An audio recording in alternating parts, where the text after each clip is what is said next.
Сәлем достар, менің есімім Анель ханым, мен сексологпын, бұл сыр білім парақшасы. Бүгінгі тақырып еркекті төсекте қалай қызықтыруға болады. Мына жерде бірнеше фактор айтайын. Бірінші фактор өз-өзін еркін босанып сезіну.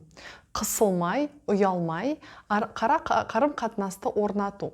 Себебі сіз өз-өзіңізді ұят, қысылып тұрсаңыз, әрине еркісі бұны сезеді, және жыныстық қатынас соншалықты ашық, еркін болып қалмайды. Кішкене сол кезде сіз қаншалықты өзіңізді ұстайсыз, соншалықты төсек қатынаста да өз-өзіңізді төсек қатынас осындай болады. Сол үшін бұл жерде енді мен түсінемін, бұл қиын, оңай емес зат, бірақ бұны орнатып, уақыт өте келе сіз ашылып бастайсыз. Бұл өте маңызды ең бірінші фактор. Екінші өте маңызды фактор бұл өз-өзін күту, денені күтіну, тазалық, гигиена және де жақсы таза болу және жақсы иіс болу керек сіздің. То есть жуыну, күтіну, денеңіз, шашыңыз, бет күтіміңіз, то есть полностью сіз таза, ухоженный дейді ғой, сол ухоженный әйел болуыңыз керексіз. То есть өзіңіз сол жағынан өте маңызды. Жарай ма? Күнделікті мысалы, мүмкіншілік болса, душ алу, мысалы төсек қатынас алдында жақсылап жуыну. То есть ең жақсы постоянно осы бір таза күтінетін бір күтініп жүру. Бұл екінші фактор. Үшінші фактор бұл түрлендіру. Мына жерде енді түрлендіру жолдарын қарастырсаңыз, ер кісімен сөйлесу керек, себебі әр ер кісілер әртүрлі. Кейбіреу бір нәрсені ұнатады, кейбіреу бір нәрсені ұнатпайды. Түрлі болуы мүмкін, сол үшін сіз оның жолын табуыңыз керексіз. Сөйлесіп, сұрасып жүру, мысалы, соны. Енді түрлендіру жолдарына келсек, қандай бар? Мына жерде сексолог ретінде айтып жатырмын, қандай жолдары бар. Біріншісі бұл, мысалы, массаж түрлері. Мысалы, массаж жасау бір түрлері бар массаждың. Екіншісі бұл қолмен жасалынатын техника, мануальный дейді, оны мысалы ер кісіні қызықтыру үшін. Үшіншісі ол мысалы ауызбен жасалынатын қатынас. Мына жерде қазір келеді, болмайды, ұят, анау мынау. Достар, мен сексолог ретінде сізге айтып жатырмын, жарайды?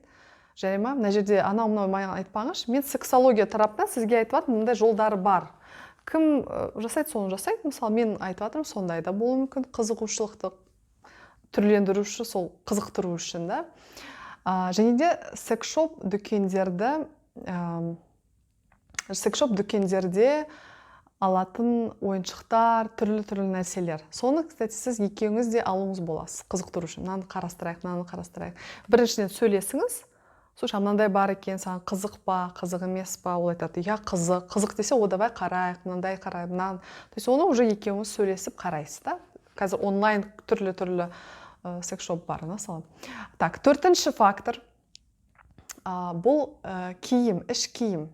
Іш киім әдемі болу керек, өз-өзіңізге ұнау керек, өз-өзіңді еркін әдемі сезіну. То есть сексуальны өзіңізді сезінетін іш киім керек.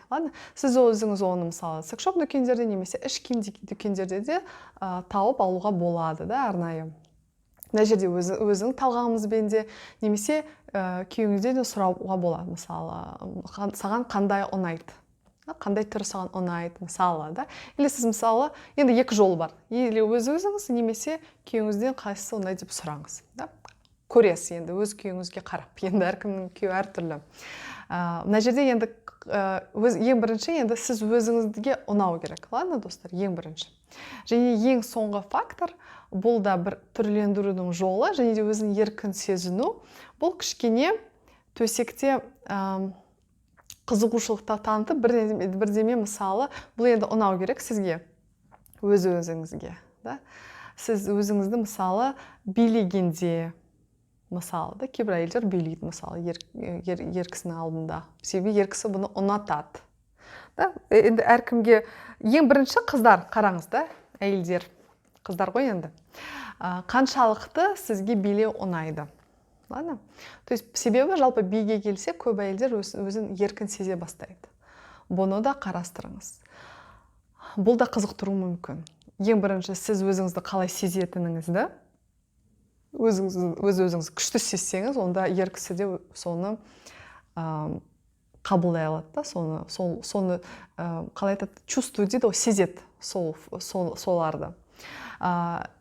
Енді бәрін айтсақ да, түгел бүкіл факторларды айтсаң, ең бастысы әрине бұл өз-өзін еркін ұстау, да, то есть ашық болу, еркін сөз, босаңсу, бұл ең басты. Екіншісі бұл дене күтімі. Таза жүріп, жақсы иіс болу керек. Бұл ең басты екі факторлар.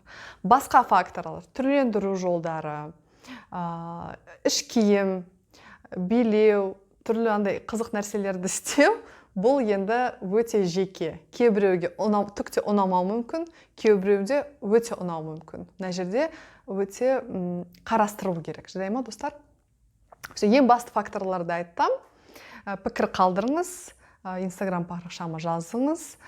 Кері байланыс болса, бұл өте қуанышты болам. Рахмет, сау болыңыз.